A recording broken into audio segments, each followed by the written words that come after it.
tarde, pessoal, tudo bom? Que bom, fico feliz. Hoje eu já vou começar lendo um texto que está lá em Lucas 7. Ele vai do 1 ao 10 e diz assim: Tendo Jesus concluído todas as palavras dirigidas ao povo, entrou em Cafarnaum. E o servo de um centurião, a quem este muito estimava, estava doente, quase à morte. Tendo ouvido falar a respeito de Jesus, enviou-lhe alguns anciões dos judeus, pedindo-lhe que viesse curar o seu servo. Estes, chegando-se a Jesus, com instância lhe suplicaram, dizendo: Ele é digno de que lhe faças isto, porque é amigo do nosso povo, e ele mesmo nos edificou a sinagoga. Então Jesus foi com eles. E já perto da casa, o centurião enviou-lhe amigos para lhe dizer: Senhor, não te incomodes, porque não sou digno de que entres em minha casa.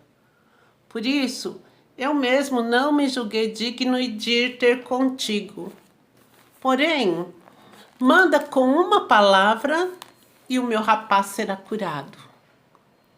Porque também eu sou homem sujeito à autoridade, e tendo soldados às minhas ordens, eu digo a este: vai, e ele vai, e a outro: vem, e ele vem, e ao meu servo: faze isto, e ele faz.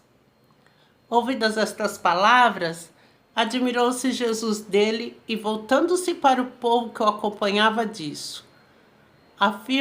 Afirmo-vos que nem mesmo em Israel achei fé como esta. Até aqui. Então, eu não quero falar da atitude de Jesus, mas eu quero falar da atitude do centurião, do caráter deste homem. Veja, ele era um centurião romano. Era um homem designado que governava como autoridade numa terra que estava dominada, né? Ele podia ter usado da autoridade dele e falar: vai lá, traz Jesus aqui que eu quero levar um papo com ele, ou manda ele vir aqui. Mas ele foi muito sábio e muito humilde. A gente primeiro considerei assim, que ele tinha um servo que ele estimava muito, diz o texto. Então, um homem de um coração amoroso, generoso, porque esse servo, na categoria de comando, estava abaixo dele, estava a serviço dele. Mas ele tinha um olhar amoroso para essa pessoa, né? E ele se socorreu dos anciãos dos judeus. Nós sabemos que na época antiga os idosos eram valorizados porque tinham sabedoria, eram respeitados. Então aquele que conseguia viver muito tinha um valor. E ele se socorreu disso, né? Do valor dos anciões judeus, daqueles que estavam sendo dominados. E pediu a eles que fossem falar com Jesus. Um traço de humildade, porque ele não ordenou, ele pediu. E olha que interessante, os dominados, que eram os anciões judeus, chegaram para Jesus e falaram assim: olha, ele é digno de que você faça isso por ele, porque ele é um homem bom, ele é amigo do nosso povo.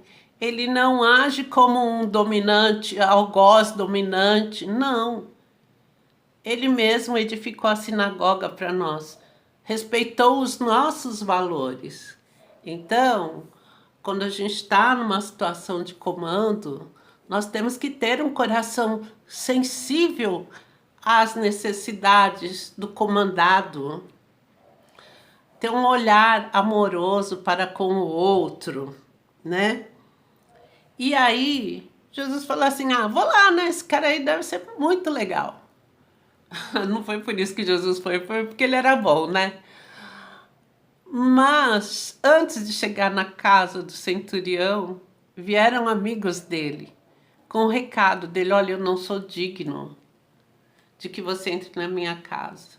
Mais um traço do caráter desse homem: ele é humilde. Ele reconhecia a autoridade de Jesus. Falou: olha, eu não sou digno. Você tem autoridade suficiente para mandar apenas uma palavra? O meu servo será curado. Eu creio nisso. Eu achei demais isso, né? Porque ele falou: eu também sou autoridade. Se eu falo faça, ele tem que fazer. Se eu falo não faça, ele não vai fazer. Então eu sei que você tem uma autoridade ainda maior. Então envia só uma palavra para que o meu servo seja curado. Então, um homem que é chefe de 100, porque centurião vem de centúria, que quer dizer 100.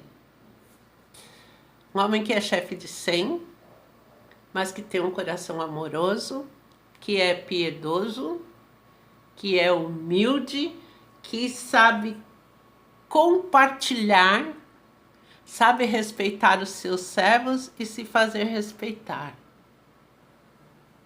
Que grande lição nós aprendemos com o centurião, né? Quantas vezes eu e você conhecemos pessoas que, sei lá, é chefe da seção de picotar papel, e se a senhora, como se fosse o governador de uma província, o presidente de uma nação, né? E esse homem, com tanto poder, estando numa situação onde a nação dele dominava uma outra nação, foi humilde o suficiente para pedir, para implorar, não pelo pai, nem pela mãe, nem pelo chefe dele, mas para um servo a quem ele estimava muito. Como está o seu amor com quem te serve? Você tem sido generoso? Você seria humilde o suficiente para pedir em favor dos que estão ao seu redor? Pense nisso. E se você, pensando nisso, puder fazer alguma coisa nesse sentido, se identificar com o centurião, eu tenho certeza que você tem uma vida plena. Porque uma vida plena é só com Jesus. Tchau, tchau, pessoal!